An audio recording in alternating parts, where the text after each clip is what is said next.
In today's episode of the Motorhome Matt Podcast, we unpack the recent story of a UK couple fined after discovering a migrant in their motorhome's bike rack. And in the news, updates on the DVLA road tax upplating changes. And we answer your questions on buying an ex-rental motorhome and fitting a tow bar.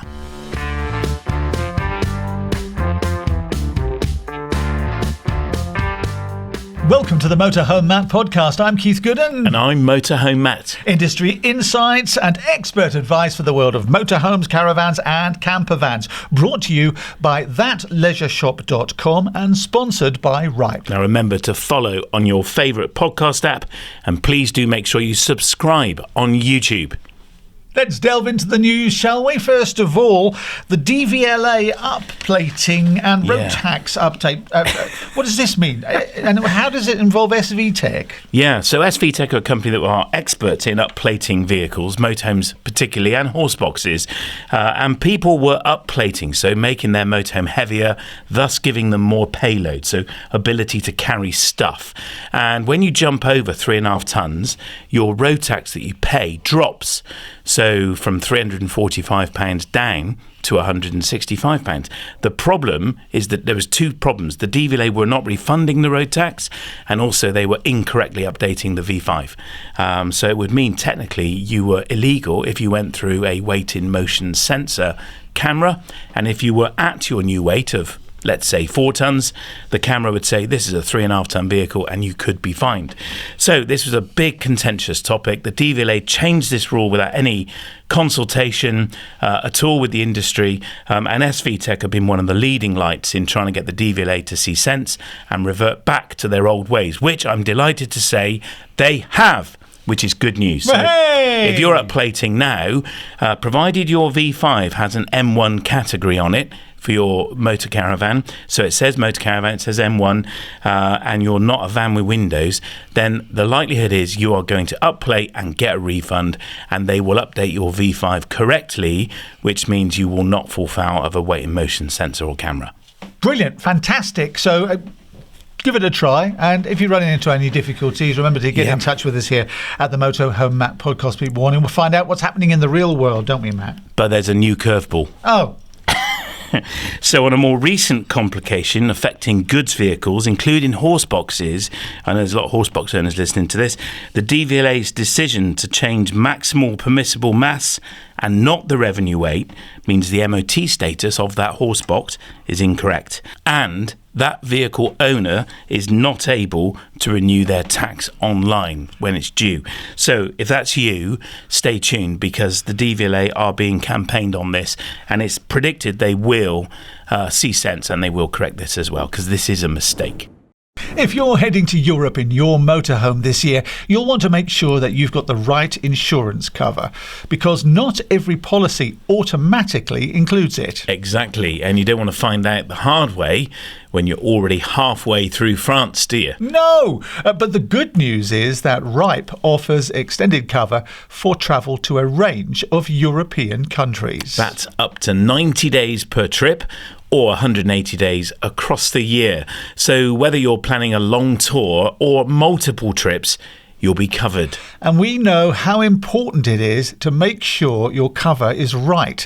The good news is that Ripe has a lovely team based in Manchester who are just a phone call away if you need any help. And we've had some great feedback from listeners who've saved money by switching to Ripe. So it's definitely worth seeing how they compare for you. And here is the best bit. You can get 15% off your premium by using the code Motorhome Matt. That's one word, Motorhome Matt, over the phone, or just click the link in the description. It's a no-brainer. More money for coffee and croissants. Oh, fromage et vin, cheese and wine. Now you're talking. So if you're heading off to Europe, check your insurance before you go. And don't forget to grab a 15% discount on your insurance premium with Ripe. Quote Motorhome Matt over the phone, or click the link in the description. It's the Motorhome Matt Podcast. I'm Keith Gooden. And I'm Motorhome Matt. Brought to you with that leisure shop and sponsored by Ripe. Now, this podcast is about something which has gone worldwide. A big story, and lots of people have been in touch about it, including Rose Vanderwerf from Texas. Hello, my name is Rose Vanderwerf. I'm ringing from Houston in Texas in America. Please could you discuss ideas of how to avoid the situation Adrian and Joanne Fenton found themselves in recently, finding a refugee hidden on the back of their van when they returned home and ended up with a £1,500 fine from the government.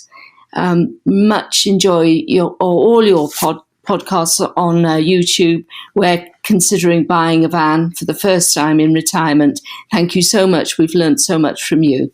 Bye. And thank you, Joanne, very much. And Texas is a beautiful state in the US. So looking forward to you driving around that state and seeing some of its beauty. Now, some of the background on this. Adrian and Joanne Fenton were returning to the UK from France in their motorhome. When they got home, they discovered a young clandestine, I will call him, hidden in their bike rack. Yeah. Yes, he was small, and if you can think about it, he's in the bike rack, and they've zipped up a cover on the bike rack. They've got home, they've unzipped it, and this person falls out. Now, what happened next then, Nat? Well, they immediately reported the stowaway to the local police when they got home to Essex, and then the Home Office issued them a fine of £1,500 for failing to properly check their vehicle before travel. Which just seems ironic. You know, they've done the right thing, and then they suffer a £1,500 fine. So they've got home, they've found the clandestine in the bike rack, they've told the authorities who have come and taken the young man away, and then subsequently the Home Office have fined them £1,500. Well, this actually made it to Parliament, and Sir John Whittingdale is the MP for Adrian and Joanne Fenton and raised it just a few weeks ago. Sir John Whittingdale. Will the Prime Minister look at the case of my constituents, Mr. and Mrs. Adrian Fenton, who returned home from visiting France in their motorhome to discover an illegal immigrant concealed in the bike rack? They reported it immediately to the police, only to receive a fine from the Border Force of £1,500. Will he agree that my constituents ought to be thanked rather than punished? And does he accept that this action will send a message to deter anybody from acting responsibly in the future? Can I thank him for raising this important case on behalf of his constituents? I've seen some of the details and I am concerned about it, and I do think it's important, as he says, that the Home Office look into it, and therefore we will do so, and I'll make sure that he is updated in relation to that in due course. Now, the Home Office did look into it, and as we've heard from Matt earlier in this podcast, the fine was rescinded. But we've also seen from other news outlets that this isn't the only time this is ever happened. Now, Adrian and Joanne Fenton appeared on their local BBC radio station, Three Counties Radio, and they had this to say. The fine's now nothing, but it doesn't change anything. It doesn't change the borders. It doesn't change for holiday makers. I understand, why we've got fined. I understand it's for negligence. There's people out there that can't check. What happens if they're on the roof? We haven't got ladders on the top of our, to go up and check at the roof of our motorhome or anything like that. This is what, Border Force is there for. I think they need to do more checks and also put something into play. Put in infrared, anything. They used to have x-ray machines. Anything that you can drive through, like you do in the airports. We have to all put our baggage through. We have to stand and go through the little machine, to make sure we're not carrying anything. Why can't it be exactly the same for cars, vans, motorhomes and caravans? Lorries, coaches. So many people since 2023, when this legislation came out, have been caught, and I think it's just another way to get money. But it's hitting people like pensioners. They're not, they're not people smugglers. They're just getting caught out the same as us.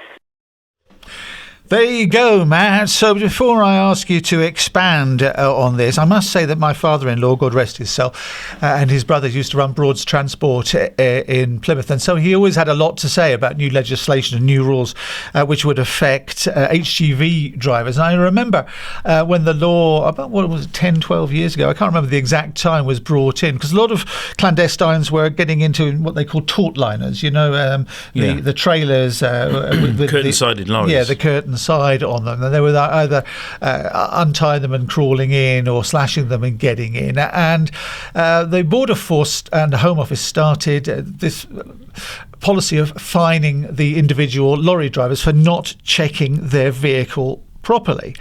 Yep. Isn't this what we've got here? It is a case, yeah. And actually, you can be fined up to £10,000 per person unless you can prove you took all responsible security precautions. So as a motorhome community, we need to take this seriously. We have a responsibility to ensure our vehicle is secure and that we're not putting ourselves at risk of somebody getting on board or climbing inside somewhere or even underneath. It is your responsibility as the driver to do that. And there are big fines if you are caught with a clandestine on board. Even if saying I didn't know is no defence. So you do have a really big responsibility here, and you must, as a motorhome driver, conduct thorough checks before departure, particularly in high-risk areas such as Calais. A friend of mine is a tour operator with coaches, and they now don't stop anywhere near Calais. And an hour away from it, they stop, allow all the passengers off to use the loo, and then the driver goes around and checks every locker, checks the driver's sleeping pod, and locks them all, secures the vehicle, and then says to the passengers, right, we're now not stopping at all until we are through the border control and on the ferry or the train. And that's the next time you'll be allowed off. So you have to make those checks, and they have had scanners at the Channel Tunnel and the ferries for lorries for a long time. But I hear what Joanne was saying there in that interview with a local BBC station. But if everybody had to go through a scanner before they could get on the train or get on a ferry, these lengthy processes are going to get even lengthier, aren't they? Yeah, the queues will get even bigger. That's the last thing we need. But I think they are for lorries, they're for commercial vehicles. But if you're concerned, you can approach a border control official and ask them to check your vehicle for you. They will do that if you have a concern that there might be somebody under it or in it. Friends of mine they were travelling through Calais, went into the terminal to get their ticket scanned, went back to the motorhome, heard a noise, opened the bathroom door, and there were 3 people stood in the bathroom. They had no idea when they'd got in there. They assume that their stop at the supermarket 20 minutes earlier, where they filled the garage with booze, as we do, is when these people probably got on board. And thankfully, they found them. There was no recourse for them as the driver and the border officials got hold of them and arrested them. But it's your responsibility as the driver to check your vehicle and make sure it's secure and safe. And the Gov.uk website does have a load of advice on it in terms of what you can do as a motorhome driver and the passenger. You can have a role in this too. My advice would be check all your external lockers, a roof box, check it's locked, check your bike rack. Unlike these people, take the cover off. Don't leave a cover over your bikes because it's somewhere somebody could hide. And if there is space under your motorhome between water tanks or somewhere like that, look underneath. These folks have a very, very strong motivation to get into the UK, and they will take risks that you think would be absolutely bizarre and totally stupid. They will do it. So check underneath, particularly if you've got a rear-wheel drive motorhome, there's going to be more space under the vehicle. Go and check underneath and that there's nobody lurking there. Consider locks. Consider just put some tape over a door. So a piece of gaffer tape or electrical tape, just stick that either side of the door sill. And if that's broken or has come off, then it might be somebody has opened that door. And check that none of your security locks have been tampered with, because that's a sign that somebody may have been trying to get into your motorhome. And remember, this is like battling a thief with security. If you've got strong security, a thief is going to just move on and go to the next one. These folks are acting really quickly.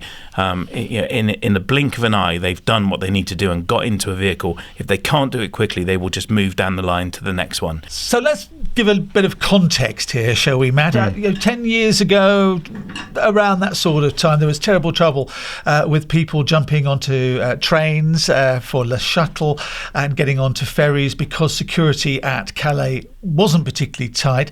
They have tightened it up now. Fences are higher. People have been moved out. And the problem has moved. It's moved to the small boats. And people wouldn't put their lives at risk getting into a rubber dinghy, believe me, unless they were desperate. But those people who were trying to get on transports at the Channel Tunnel and the ferries and lorries have now moved to these small boats. Desperate people take desperate measures, and the criminals are happy to exploit that. So we must keep that in mind. So it appears they've moved again and maybe targeting motorhomers because they're just ordinary people who aren't looking out particularly for this sort of thing to be happening. Or what we're saying is you've got to from now on. Yeah, these folk are desperate. That's the reality. And as I say, as motorhomers, we have to take responsibility. We have to be more vigilant so that you don't end up where this couple did from Essex, where you could end up with a fine. And the worst case is, as was said in Parliament, that people are caught and reported, or rather they find somebody and they don't report the fact there's a clandestine on the vehicle at all because they're going to get a fine. So people might come back, find somebody and not report it. And we don't want that, do we? No, so be super vigilant. My advice would be, when you're travelling, is stop an hour or so away from Calais, check the vehicle, and then plan to stay in it. Don't leave the keys in it and disappear somewhere. Just go straight to the port and get on with your crossing, and don't stop anywhere, and don't put your vehicle at risk. And then when you get to the border crossing, as I said, you can request an inspection if you're worried. A border official will happily look over your vehicle, but stay vigilant at ferry ports and the train terminal, where a stowaway may still attempt to hide. And if you're worried, write a checklist of all the things you need to do, of all the lockers you need to check, the roof box, the bike rack, everything you think, right, let's go through this. Common sense will prevail.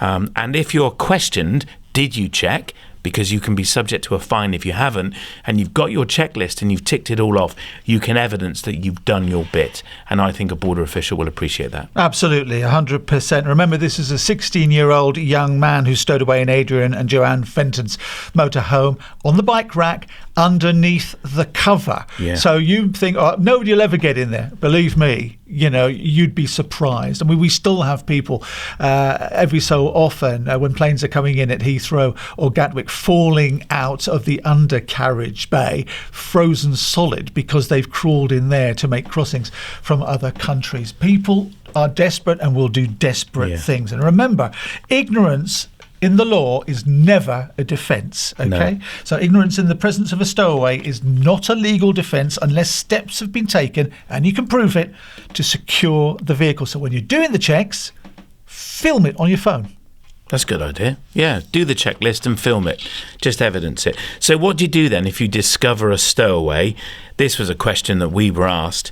My advice would be the first thing to do is stay calm and ensure your safety. Avoid direct confrontation with the individual, and keep all the doors and windows locked if you feel unsafe.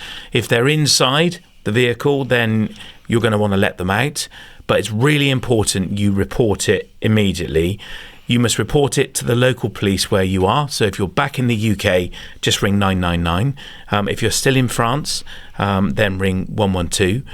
Or if you're on a crossing, if you're on a border itself, then alert the border police where you are. And also report it to the UK Home Office as soon as is possible, providing the details of where you were and when you discovered the stowaway. And my advice is document everything. Take photos, take video of evidence if it's safe to do so. And as Keith says, keep those records of your security checks, and then use all of that to communicate with officials. Your willingness to cooperate and communicate with border force is going to have a big impact on the level of fine. That is very clearly detailed on the Gov website, so cooperate. And the Home Office and the government have shown that they are willing to be flexible with that fine having been cancelled. But you've got to do your part. Are there any implications for your travel insurance, for instance, if you do get into a dispute? This is interesting. Yeah, I don't know. The motorhome insurer will cover damage to the motorhome caused by somebody breaking into it. That, I think, is fairly clear. They're not going to cover you for a fine, but your travel insurance provider might cover your legal expenses in contesting a fine. But that is something you would need to check with your travel insurance provider. The fine, as we've seen, you need to get it to Parliament to get that overturned.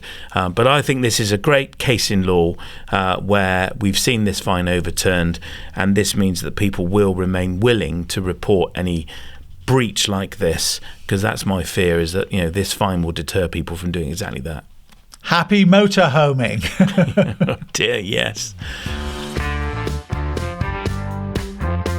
It's the Motorhome Matt Podcast. I'm Keith Gooden. And I'm Motorhome Matt. And it's brought to you with That Leisure Shop and sponsored by Ripe.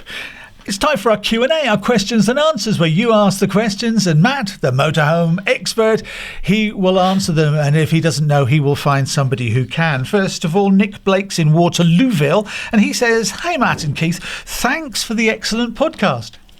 Thank you. Thank you. My wife and I are recently retired and planning to take the plunge on buying a motorhome.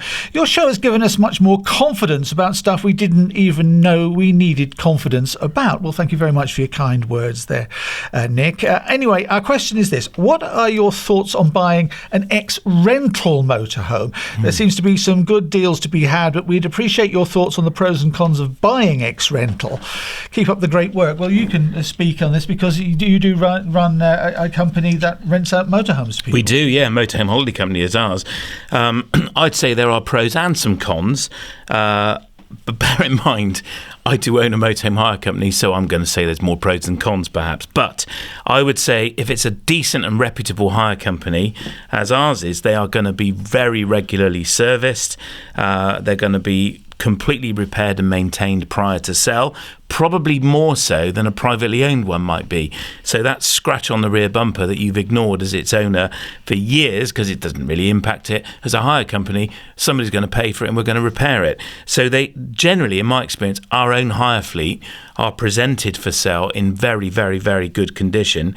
The cons, they could have higher average mileage than maybe an alternative for sale in the market. And that's a key point, isn't it? Because motorhomes do tend to have fairly low mileage as compared to cars. But I've said this before, an exceptionally low mileage motorhome, 10 years old and 6,000 miles, I would be very cautious about buying it. They're delivery vans underneath. They need to be driven. They're built to do 40,000 miles a year. A hire motorhome, it depends where you're buying it in the country. Here's an interesting fact. Our hire fleet tends to do about 8,000 miles a year because most of our customers, being based in Bristol, go to South Wales, to Gower or Devon and Cornwall. We don't do many miles. But my friends who operate hire companies in Manchester, they're running some of their fleet are doing 25,000 miles a year because everybody wants to go to Scotland and even a trip to France. It's a several hour and 200-mile journey just to get to Dover. So where we are puts us at a bit of a strong point, really, because our motorhomes tend to have much lower average mileages. Another thing we do, and we do this very diligently, is engine servicing. So oil changes very frequently, no more than 8,000 miles. And we do cam belts and wet belts in Fords at 40,000 miles. So way earlier than the manufacturer says. What's a wet belt? The wet belt is this silly new idea that Ford came up with, quite frankly. It's a rubberized belt inside the engine, which lives inside the oil, and the oil rots it down. So somebody at Ford said, I know, let's put some fibre inside it. So then the fibre breaks up and gets into the oil and clugs up the oil pipes inside the engine. So they are a daft idea. The sooner Ford get rid of it, the better. It's just Ford, is it? It's just Ford, yeah. And so we changed those at 40,000 miles. That is a big job. That's a full day in a workshop, and it's 4 figures to do it. But we do them, and the reason we do it, and we do it early, You snap one of those, you write the engine off, but we want that motorhome to be as reliable as possible when it's on hire. We don't want to spoil somebody's holiday because it has a big knock-on effect for us operationally. So I would say there are big pros to buying ex-hire. The big con, of course, is that more than one or two people have slept, weed and pooed in it. That's the reality.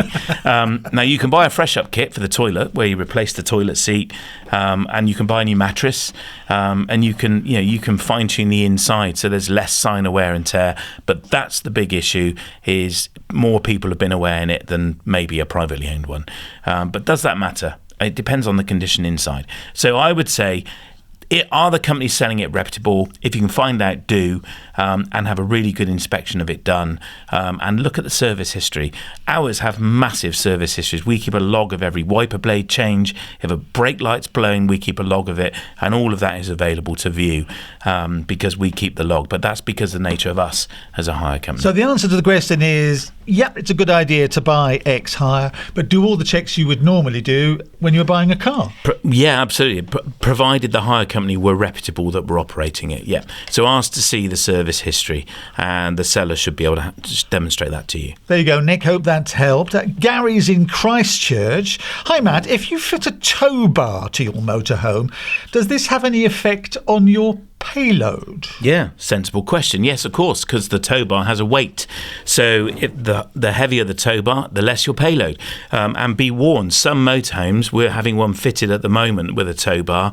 It has to have extension bars fitted at the back underneath the rear floor in order to fit the tow bar. And they are big, long bits of angles metal, and they are heavy. So I reckon the tow bar could be about 80 kilos in its own weight, and that's going to therefore reduce the payload by 80 kilos. So the answer to this is yes. So if you're towing a trailer, then you will have stuff in the trailer Yes. to save on payload in the van. And a trailer is a great way to carry extra stuff because you're only considering the tow bar weight and the nose weight that's on that tow hitch from the trailer, which might only be 100 kilos max. The rest of the weight is over its own axle and its own tyres.